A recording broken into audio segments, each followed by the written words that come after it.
Good afternoon. This is Spiel des Jahres nominee Ignacy Trzewiczek. And Corey Thompson from Play to Z Games, Dice Tower Dish, Above Board TV, etc. And this is the Podfather of Gaming, Stephen Bonacore. You are listening to Board Games Insider, episode 377, and we're recording it a bit later than usual in the week on July 13th, 2025. Board Games Insider, powered by Board Game Geek. I'm going to get that down someday. No, Gentlemen, you're not. I mean, it sounds every time, it just sounds like you have a cold. My voice is just not quite deep enough. I don't have that James Earl Jones lusciousness. Good to see everybody here. And we delayed this recording for a couple of reasons. First of all, my crazy travels in Europe and the timing of being off like by almost 12 hours between everybody is crazy. And because the Spiel des Jahres winners have just been announced and we'll be covering it almost to the second that they were announced. But before we get there, Dr. Trzewiczek, tell us what's happening at Portal Games. Before we go to the Portal Games, let me just ask always in the little bit silly way, but with a little bit of grain of seriousness, said again what you just said, that we postpone recording because we wanted to be right after Spiel des Jahres Yeah, yeah. ceremony. For these 10 years of this podcast, we say this is very important hour. This is very important for the whole industry. And look, the famous Board Games Insider rescheduled recording just to be on top of the news. And we watched, I mean, at least I watched a little I, bit of the ceremony I so we can woke report for up before 6 a.m. everyone. like 3 days in a row. We really screwed And up Corey's schedule. for what about the Portal Games? Tomorrow I will know because tomorrow will be Monday. Tomorrow I will know if I will have Age of Galaxy for Gen Con. It looks that I will not have the Age of Galaxy for Gen Con. It makes me very, very sad and I will not make any political statements, but I'm not very, very happy with what's happening with all these taxes, delays, destruction of the whole process, whatever. We will see if it will made it to Gen Con, but it looks very, very grim. I will know it tomorrow. But you, if you are coming to Gen Con or if you are not coming to Gen Con, but if you like Port Games Insider, if you like Portal Games, if you like me, you can just go to portalgamesus.com and pre-order it and we will send it to you directly with some awesome 5 cards promo. So I strongly, strongly recommend to check portalgamesus.com and see about the game. We have their videos, we have their of course, photos, we have, of course, a rulebook, etc., etc. So you can learn 4X card game, as you know. Me and the guys at Portal Games, we love card games. We like Imperial Settlers, Empires of the North, 51st State. Like we know about card games, and this is another great card game for Portal Games. So this is biggest news. So we already have in the works backup plan. So we have a different alternative palette of other product prepared. So we are waiting for the news. If Age of Galaxy will not make it for Gen Con, we have different stuff prepared to schedule to ship to Gen Con. So this is on one hand terrible. On the other hand, we have everything prepared for both options. And if not Age of Galaxy, you guys will be able to play Robinson Crusoe at Portal Games booth and die on the deserted island and discover these classic from Portal Games. And our team, our volunteers love the game, so they will present you how to die on the island at the Portal Games booth. From other news, as always, I recommend to check Portal Games YouTube channel. I do a vlog, and this past vlog, I told a story to our viewers how I was working at the manufacturer producing Neuroshima Hex because I was actually standing at the machines and producing Neuroshima Hex. If you want to hear the story, you can check out the Portal Games vlog. You can check out my blog, ignacytrzewiczek.com. Last time I wrote about the Age of Galaxy versus Apex Legends, one big Kickstarter versus one retail, how they differ and why both of these different approaches to producing the game is important. And there is a ton of things happening around the Portal game. So please follow me on Twitter or X or Blue Sky and see all the things that I'm posting. Lots of things are happening right now. If I can just mention one thing that is not company related, this Thursday I played Ars Magica role-playing game, and we had a blast. Amazing, amazing game. Old classic, the first edition from the 80s. We play fifth edition rules, and I had a blast. Played with my four friends. Amazing, amazing stuff. So, greetings to all role-playing gamers who are listening to us. I'm one of you and I enjoy this playing. So this is what's happening. Some problems, some not problems. Basically, visit portalgamesUS.com and you will be updated. So it's been a little crazy here the past week, little more than a week. So Daryl Andrews is in town. You saw last week. Daryl's basically staying here in the Napa Valley house between RageCon, which was at the very beginning of July, until Comic-Con, which is at the very end of July. And we've been doing lots of crazy things. First of all, Daryl always comes with loads of friends. So we have had so many visitors in through the house, which has been fun. Lots of gaming dignitaries. So Johnny Pack, designer, came with Ben Maddox, who's the interviewer for Five Games for Doomsday. He normally lives in Berlin, and he came out, and we swam in the pool and played games and had all sorts of fun. Teresa Duringer, who's the founder owner of Templegate Games. Kathleen Mercury, who is a teacher and board game designer out of Humboldt, California. We've all been hanging out and having a great time, playing fantastic games like I played Odin and Kanar, fantastic light little card games. The big thing we did that I really wanted to mention, especially to foodies like Steven, because I know Ignacy doesn't eat food.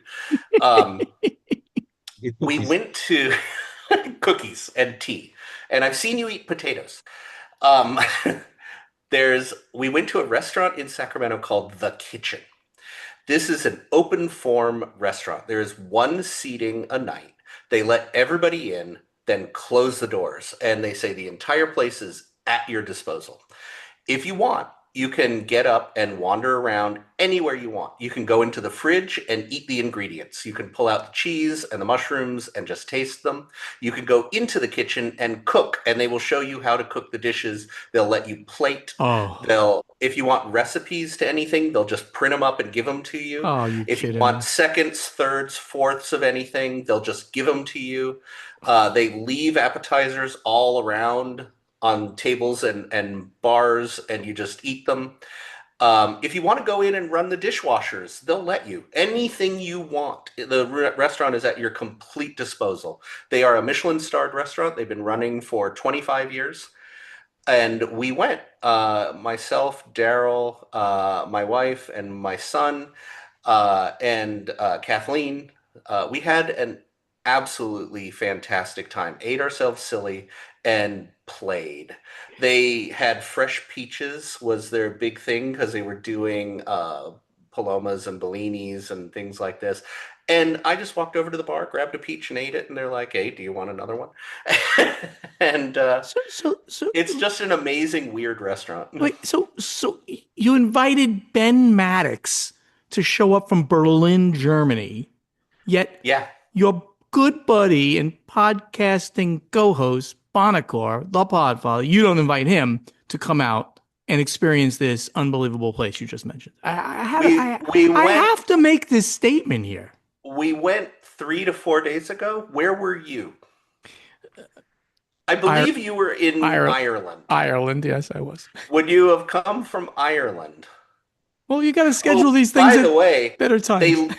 they also give you free access to the wine cellar, so you can go I in and hate just you. wander the wine cellar. I And they had $1,000 bottles of whiskey in the wine cellar that they would take down and let you smell and let you check out the labels. And yeah, Thank you, Corey. Thank you I for will I will take you to the kitchen whenever you happen to be in the United States. FOMO. The struggle is real. Continue. I know, I know. That was really the exciting thing, and mostly I wanted to talk about the kitchen just to make you feel bad. Well, it was a great great way of making me feel miserable. Thank you so much. Over here at the Not a worry at Podfather all. at Gaming, just got back just a day and a half ago from the epic trip, another epic trip to Scotland, BGG at Sea, Norway, and Ireland, See, as I've been I mentioning. have huge FOMO about that trip. That was amazing. I wish I went. The grass is always greener, as the expression is goes. It was really magical, though, the whole trip. Every one of those countries is just as I had thought they would be in my head, like beautiful. I mean, just scenic beauty, incredible, friendly people, so much to do. I'd easily go back to any of them again. To about 2.5 weeks and spent it with some really, really good friends, the Phelpses and the Chapmans, who Corey knows them very well. Uh, Yeah. Shout out quickly to Jamie Stegmeyer of Stonemeyer Games. We all know Jamie. He was on the BGGSC Norway portion there, and Jamie is not a Bonacore type. You know, he's an introvert. So for him to be out there and he gamed with everybody. Oh, So that's that was awesome. yeah, and his girlfriend is lovely, Megan, I believe her name is. Got to meet her. Um we had a I think I might have reported last time. We went to this game store when we were in Norway, and literally within 30 seconds of each other, I showed up, Jamie showed up, and then we had this whole big thing. Um, just generally great time spent, a little bit of time with him. So I wish I would have been able to spend more, but we were on the run so much. Thanks, Jamie, for being such a good guy. Final thing I'm gonna shout out there for Play to Z. I've been playing a lot of Better Letters, designed by Scott Brady. I have it right over there, which I'm going to grab by the time that I finish this statement. It's it's one of the best, most unique word games I think that you're ever going to play. And I'm not just saying that because it's Play to Z. You know, you try to create words out of rules that are shown, like the word can't have an A in it. It should be over a certain number of letters. All things like this. Short words can score as many as really long, convoluted words. Plays in 20 minutes, 2 to 6 players, just great, and I'm really bad at it. Oh, and therefore, there I just went. I got the game, and you can get it at Barnes and Noble, or playtozgames.com, or Amazon, wherever you like to get your games. But I wanted to point that one out that I've been playing a lot, really being terrible at it. Paula is a word game person and crushing me every time. Now it's time for the news and the event deck. All right, guys. So, first of all, I think we're going to do an all news show today because we've got a ton of Yeah. news. Ton, Well, which, luckily, a lot of them can be really quick. yep, some of them could be really Can quick, we but s- can we start with Spiel des Jahres so we are sure that we are covered today because there's yes, so many news and it is listed at the end of the whole list. So let's make sure it is at beginning of the list. there we go. And now it's at the beginning of Sure. the list. And I'd like Corey to take it away, both of you guys, because you both listened to the whole thing. So, why don't you take Yeah. us through this? Spiel was literally live streamed less than 2 hours ago. And I think it was a really exciting spiel. They started with the Kinderspiel, and as you know, Spiel des Jahres has three awards: the Kids Award, the Advanced Award, and the Spiel. The Kids Award, the Kinderspiel, the winner was Top die Torte. I haven't played it. It looks like a great game about building a cake out of stacking tiles with color patterns, and it's by Wolfgang Warsch.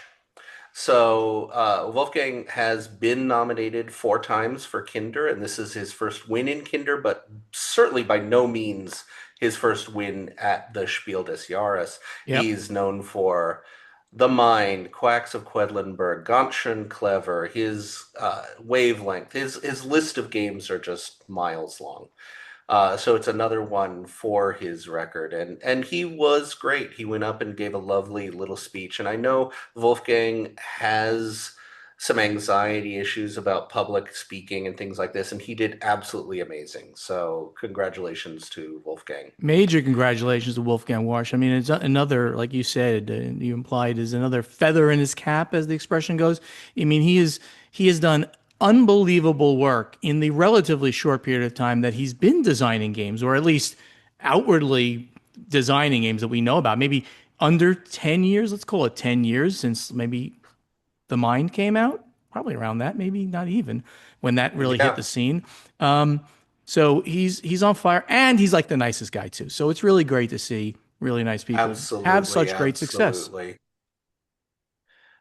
Uh, then the Kenner Spiel Awards. This is advanced games. This was a surprise. Everybody kind of thought um, they weren't sure how it was going to go, but the winner was Endeavor Deep Sea, and this is so exciting. Endeavor Deep Sea, designed by Carl DeVisser and Jarrett Gray, but published by some really close friends of Board Game Insider. So Mark Spector, who owns Grand Gamers Guild, is a co-publisher. And congratulations to Mark. This is great and well deserved. And then the other publisher involved in the game is Kids Table Board Games, owned by Helena and Josh Capel, who That's are fantastic. really good friends in Toronto. And I could not think of a nicer group of people and a more deserved award. I actually don't have Endeavor Deep Sea, but I wanted to just show off. This is the expansion to Endeavor when it Hmm. was redone. And again, it's Kid Table Board Game and Grand Gamers Guild. Yeah, it's again, that's another one of Worth those like great games. Go ahead, Ignacy. Yeah, this is worth mentioning because this is not often the case that three of us have this copy of the game Endeavor. So we all love the base game of Endeavor. I don't have a Deep Sea yet, like Corey, but it is not often the case that three of us own the copy because we all love the game, Hmm. because we have different tastes, of course, in the gaming. And as for the Endeavor, obviously, congratulations. And just mentioning to our listeners, this is on the heavier scale than Yeah, it's a usually. Like big usually, move. always geeks were confused that this is a gamers geeks game, and it was always very easy. This time they get the award for the meaty game.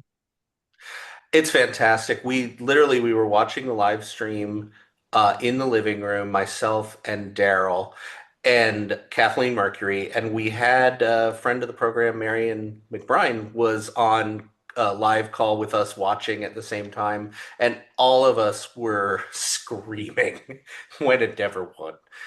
Endeavor was the underdog, and it's just fantastic that it won the award. Yeah, and is a very good point about the fact that these awards do oscillate a little bit between like even the heavy one, how heavy or how middleweight. You know, they it kind of moves around year after year on what people think. Maybe it's simply what the best game is in the Yeah. broad category that they're picking each year. So that's The great. other the other nominees were Far Away, which was I think the favored, and Loot, which is also known as Neuland in Germany, which is a tile placement game. So then we came to the big award, the Spiel des Jahres. And the winner, I am so excited. My favorite of the three was Bomb Busters by Hisashi Hayashi. And Hisashi Hayashi is one of my very favorite designers. He's a designer of Yokohama and a lot of little card games out of his company called Ukazu brand. Really clever little card games. But Bomb Busters, and my line to everybody is this is cooperative campaign Go Fish. You have numbers in front of yourself, and you ask if the other player has the number, and you try to make pairs. And it is so simple, so approachable. It has a campaign structure with 66 missions, so addictive. 10-minute games, and you end up playing 5 to 10 of them in a row. So it's a well-deserved win from Pegasus Spiel, and Hisashi Hayashi's Bomb Buster is the Right. Spiel des Jahres winner. And the one thing that we always mention is that this award, the Spiel des Jahres, is the award that can change a company that will sell in Germany 300,000 units like immediately. Like everybody buys this game in Germany. And then of course the co-publisher, if it's a, in the other countries are going to sell a very good number as well. So congratulations to Hisashi Hayashi, who's done an amazing work over time, and Pegasus Spieler, the publisher of the game. Fantastic. So our next story is a little bit of follow-up and some quickies. We had talked about the fact that Alex Radcliffe, who's Board Game Co., had been misquoted on a Maestro Media Kickstarter.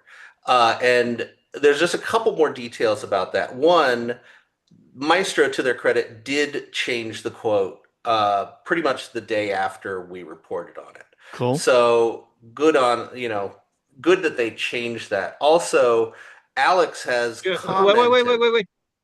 Just to clarify, they changed the back to the They original changed one. it Correct. to the original quote. Yes. Yes. Be very Okay. clear.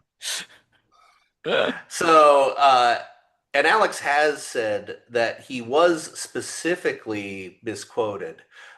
He provided the quote upon request from Maestro Media and in written form, and the quote was changed. Right. And Alex called them out publicly, and then the next right. day it was changed. Right. So, And I reached out to Alex like right after our recording, and Alex gave me the whole story, and he was cool about it. But he said that he felt it was important that he did make a public statement since they had used it publicly. And I understand it. I think that's very fair. So it's all settled, but we wanted to follow up because we had followed up with Alex on this whole thing. sure. Speaking of Maestro Media, they have signed, surprisingly, an exclusive deal of distribution with Asmodee. Let me take this here. This is for English language products headed to the US, the United Arab Emirates, and South Africa. Maestro Media struck an exclusive deal of distribution with Asmodee.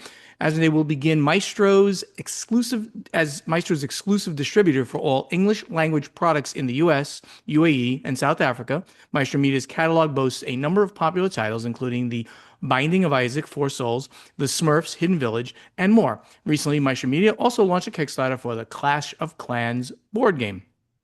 So here's what I think is it's a little interesting that they're leveraging like a single US distributor, who obviously is a competitor as well, because Asmodee sells their own games, versus utilizing all of the distribution network that's already established in the US. So And Maestro has put up their own press releases playing this as a big move. This is a step up, and they're in the big leagues, and now they're exclusive with Asmodee. So they're using it as a publicity thing as well. yeah, I'm not sure that it is. I find it. I don't know. Asmodee doesn't take on a lot of companies. They take like CMON. They did do this with a long time ago. CMON was Asmodee was CMON's U.S. distributor, but CMON is also based in Hong Kong. So it kind of makes a little more sense to grab somebody locally to then establish with. But Maestro Media could easily be selling to ACD, GTS, everybody on their own or through a consolidator like PSI, but they went with Asmodee. Interesting development. We have not one, not two, not three, but four news stories on the ever changing stuff that goes on with the Diamond Comics bankruptcy. By the way, the Yeah. last article was from ICV2 as well as If this one. listeners, if you had picked on your bingo card that Diamond gets 18 episodes in a row, now's your time to mark your square. You might have been correct about that.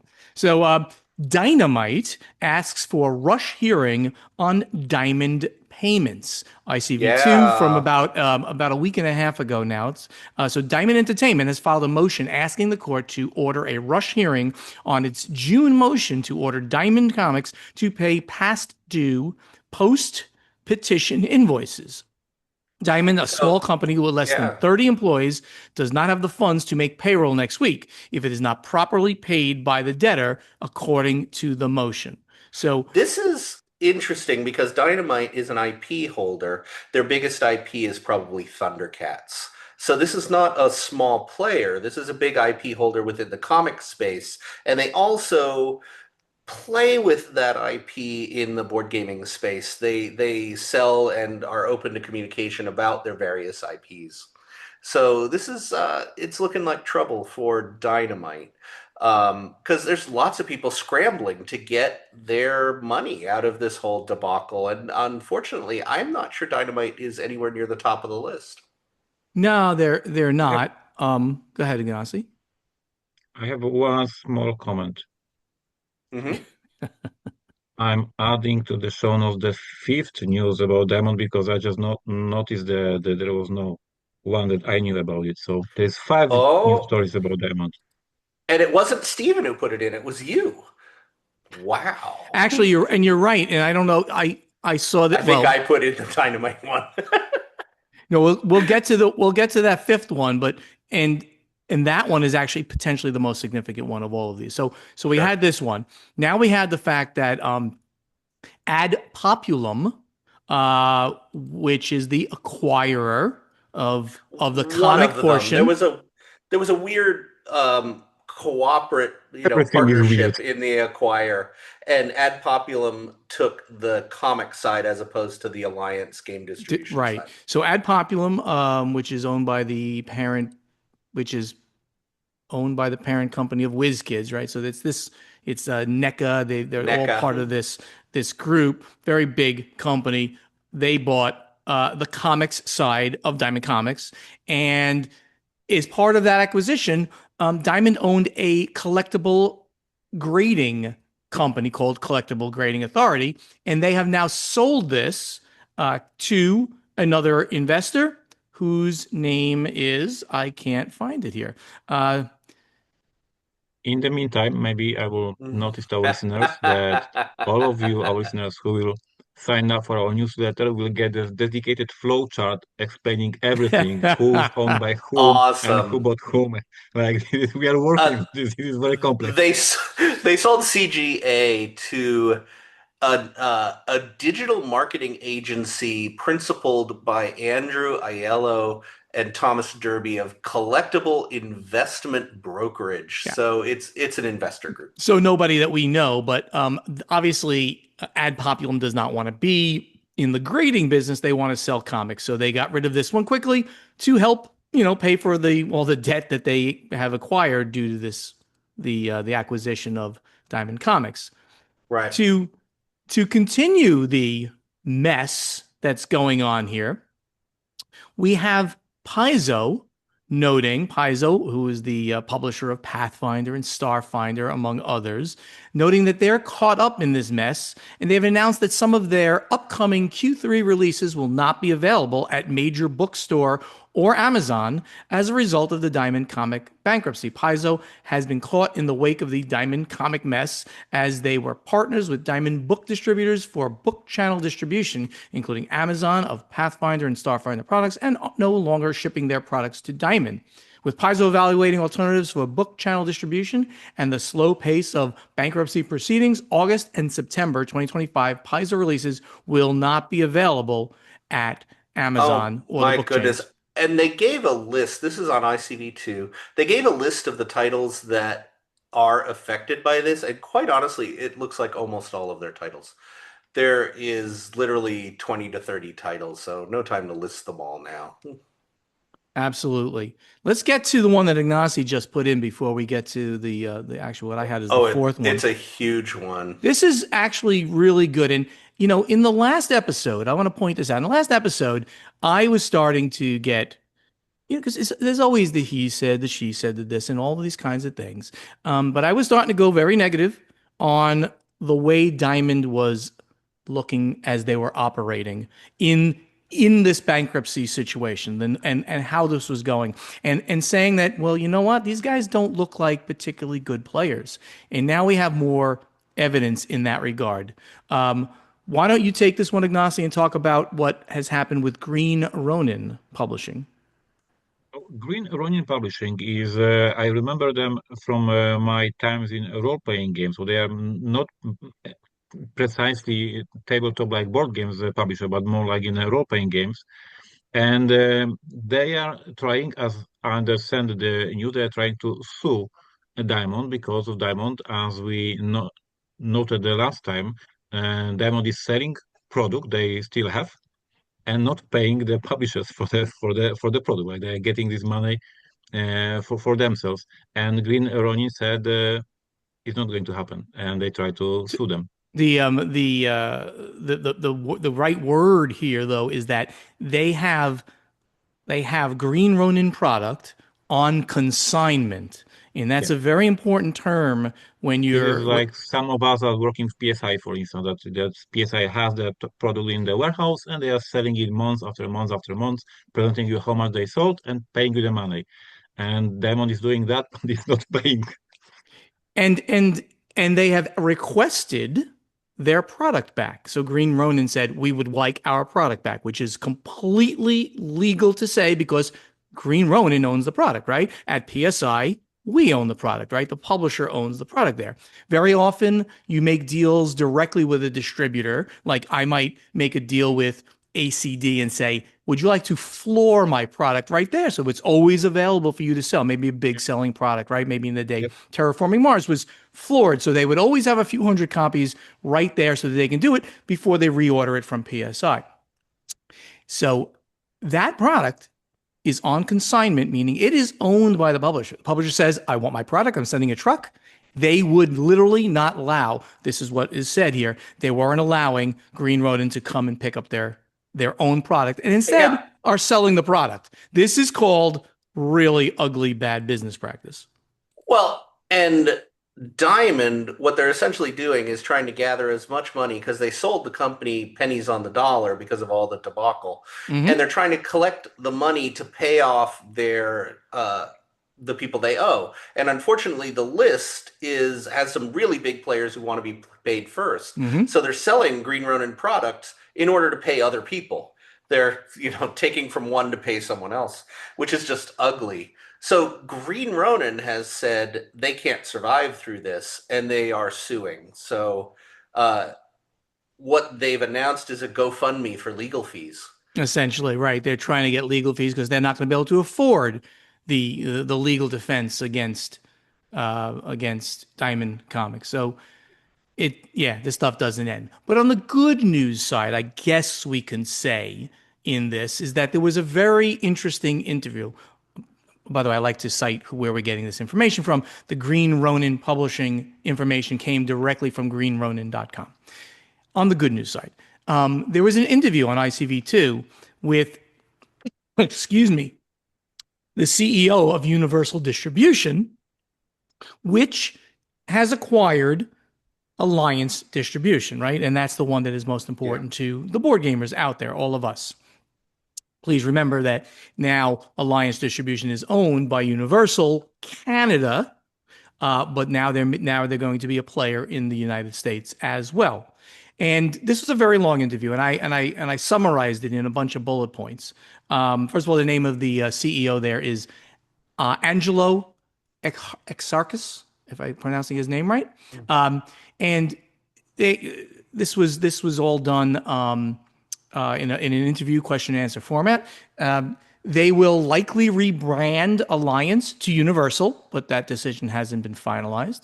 They may purchase Alliance UK, which was also up for purchase in this whole thing, but they refused a direct comment on that. So at the moment, they do not own them.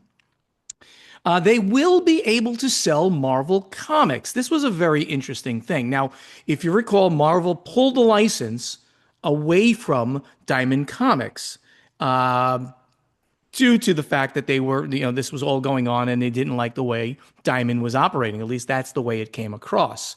However, Universal says due to their contract in Canada, which covers all of North America, they will be able to now sell Diamond Comics, which is very good for them because not being able to sell the biggest selling comic, is pretty bad. So that's very interesting. Universal is assuming all the liabilities as well as the assets and said that they actually said, quote, I would never hurt our publishing partners by not doing that. In other words, they're not trying to get away from like, well, we don't owe anybody any money. So I really enjoyed this interview with Angelo Exarchos, who really just seems like an upstanding guy. So the longer version of that interview will be on ICV2 if you're interested in it. All right.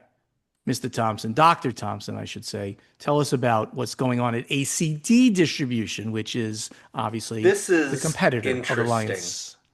So, Flat River Group was a large consolidation group. They had famously bought out Impressions, which was another consolidation group, and they were also a distributor warehouser. And Flat River Group had some big problems. They owned Greater Than Games, and Greater Than Games essentially folded. And Flat River let everybody go and did and announced they were not going to Gen Con and other conventions, and were down to an absolute skeleton staff of employees. So what's happened recently is Jules Van Tour, who was the head of Flat River Group. Jules had moved from Flat River and was hired by ACD and brought along with him Colin Young and Danny Lowe, who were this skeleton group at Flat River. So now they're working for ACD. The follow-up story on ICV2 is ACD has now acquired Luma Imports. Luma Imports was Jules' company that he founded and was part of Flat River. So now ACD has bought Luma from Flat River, and it's a French import warehouse company, and they're going to continue business. So with these three people, with Jules, Colin Young, and Danny Lowe. It was an interesting development to see. Is it that Flat River um, just doesn't need the name anymore? They don't need the employees. They're downsizing, so they figure they might as well I sell I it off. suspect it's worse than that, but I Okay. don't have any. Nobody has ever said Flat River is folded, is gone. No. But the skeleton employees of Flat River now are ACD. Flat River has pulled out of almost everything. There's rumors around the industry because, of course, a lot of people who have products with Flat River are panicking. But they're being told that Flat River is still doing distribution through Amazon and some other digital means. It's hard to say exactly where Flat River is, but this is a bad sign for Flat River Group. Hmm. Hmm.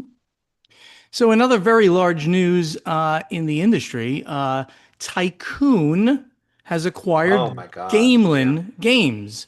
Now, Tycoon Games, which rebranded recently from Tabletop Tycoon, as you recall, and also announced that they had purchased a whole bunch of CMON IPs, including like all the Eric Lang stuff.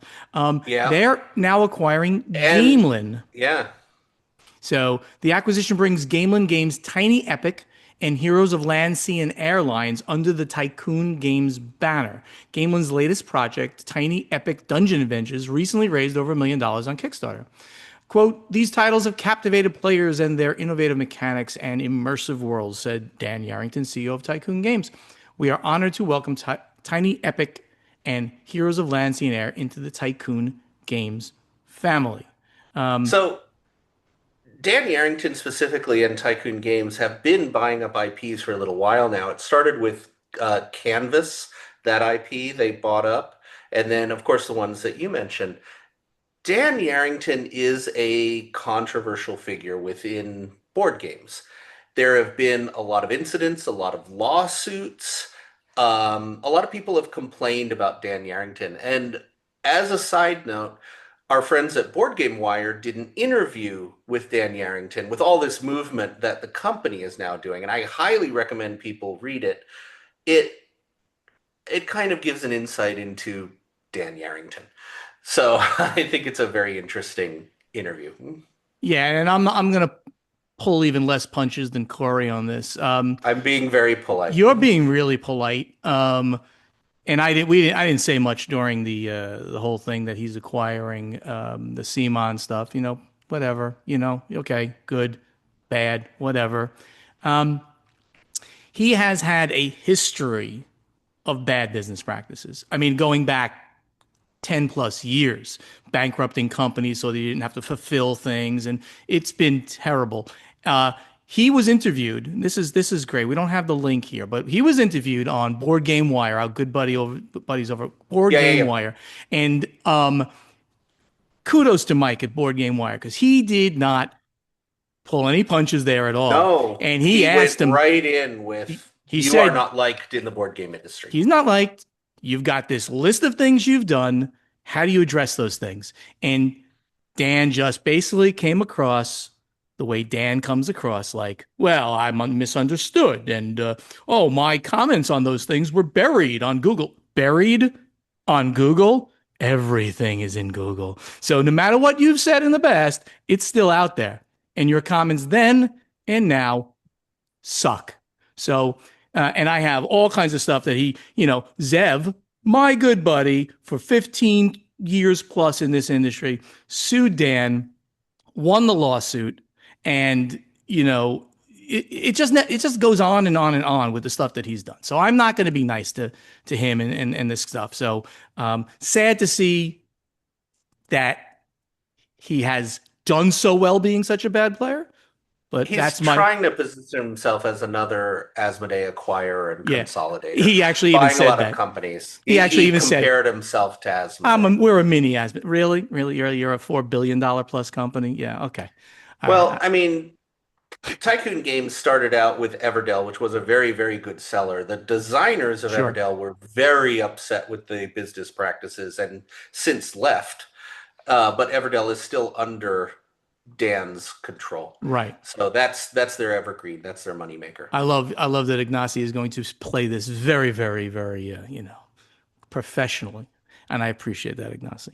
You also don't have the experience with said player anyway. So, all right, let's continue. We're only gonna do news today because it's been so long, and we're going very, very long. So, Ignacy, if you can bear with us for a few more stories here. We have something here from Lucky Duck Games. David Lockwood, the former director of localization at Lucky Duck, he founded a new company, Next Tabletop. Corey, have you found out more information about this? So there's not a lot of details at this point, but Lucky Duck was always a dual company. Lucky Duck designed games, but also did localization and distribution within Europe mostly. But the distribution side of Lucky Duck was huge. So David Lockwood was in charge of the distribution localization side of Lucky Duck, and he's just announced starting a new company called Next Tabletop, which sounds like it's just taking that entire localization stuff and moving it out of Lucky Duck and doing it on his own. So he posted a little blurb on Facebook. Next Tabletop is a bespoke localization and licensing service dedicated to taking your board games to the next level. We offer white glove service with a focus on carefully curated selection of titles from some of the most vibrant and innovative board game publishers in the industry. So he's basically using his connections with it that he got within Lucky Duck and making his own company of it. Right, indeed. Some sad news in the industry is that the a longtime former chairman and CEO of Hasbro, Alan Hassenfeld, passed away just last week. Hasselfeld was third generation of his family to lead Hasbro, which was established in 1923 as Hasselfeld Brothers. He began working at Hasbro in 1970 and rose up through the ranks to become president of the company in 1984. In 89, he became the CEO and chairman of Hasbro. He was CEO until he stepped down in 2003 and chairman until 2008. That's And very sad the news. outpouring of love from everybody who's worked within Hasbro is absolutely just tear jerking. It just gives you all the feels. Everybody absolutely loved Alan. So it's very sad to hear about his passing. So we share everybody's grief and are very proud of what he's built. So yeah. Good times. Exactly, exactly. Another item for Hasbro, quickly, that Hasbro inks deals with a new casino licensing partner, and there's going to be new Battleship, Monopoly, and Yahtzee casino games launching next year. A bunch of like you've heard of Bally's, of course, and these other companies, Aristocrat Technologies, Evolution, Galaxy Gaming. They're also all licensing these IPs to create slot machines. So if you're going to see classic gaming machines in casinos based on the major Hasbro properties. Kind of interesting. And somebody just pointed out that I skipped Yeah. something. Oh, I skipped Well, something? I Oh, thought yeah. this was a really interesting article, and maybe this will be the last one for today. But we talked last week about a lot of D&D execs leaving the D&D division of Wizards of the Coast. We had two of their top people moving to Daring to Critical Role, basically. And so now, former D&D vice president has moved to join White Wolf. Jess Lanzillo has joined White Wolf, which is, a long-term RPG company. So this is I think important. This is another person within D&D leaving the mothership.